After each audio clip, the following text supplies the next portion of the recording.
পবিত্রময় লাইলাতুল বারাতের রজনী চলছে। এই মুহূর্তে যদি আমাদের কোনো মায়েদের, কোনো বোনদের যদি পিরিয়ডকালীন সময় যদি হয় বা মাসিককালীন সময় যদি তার যদি হয়, এই সময়ে সে ইবাদতবন্দি করতে পারবে কিনা। আমাদের অনেকের মা রয়েছেন, অনেকের বোন রয়েছেন, এই দিবসগুলোতে তারা ইবাদতবন্দি করতে চায় না যদি তাদের পিরিয়ডকালীন সময় হয়ে থাকে।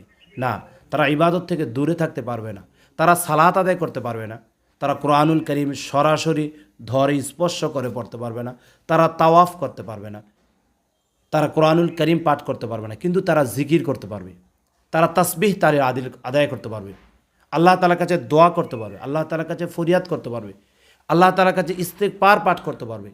সম্মানিতা মা এবং বোনেরা, আপনাদের যাদের পিরিয়ডকালীন সময় লাইলাতুল বারাত চলে আসে বা শবে কদর চলে আসে বা লাইলাতুল মেরাজ রজনীগুলো চলে আসে বা উত্তম দিবসগুলো বা উত্তম রাত্রিগুলো চলে আসে, আপনি এই আমলগুলো কখনো ছাড়বেন না, এই আমলগুলো করবেন। আপনি বেশি বেশি করে পড়বেন ইস্তেগফার, বেশি বেশি রাসূলের প্রতি দুরূদ পাঠ করবেন, বেশি বেশি করে আল্লাহ তাআলার কাছে দোয়া করবেন, আল্লাহ তাআলার কাছে প্রার্থনা করবেন। তাহলে যারা পুত এবং পবিত্র থাকে তাদের দোয়াগুলো আল্লাহ তাআলা যেভাবে কবুল করবেন, আল্লাহ তাআলা আপনাদের দোয়াগুলোকেও সেভাবে কবুল করবেন। তাহলে আসুন আমরা সবসময় ইবাদতের সময় কাটানোর চেষ্টা করি। আল্লাহুম্মা আমিন।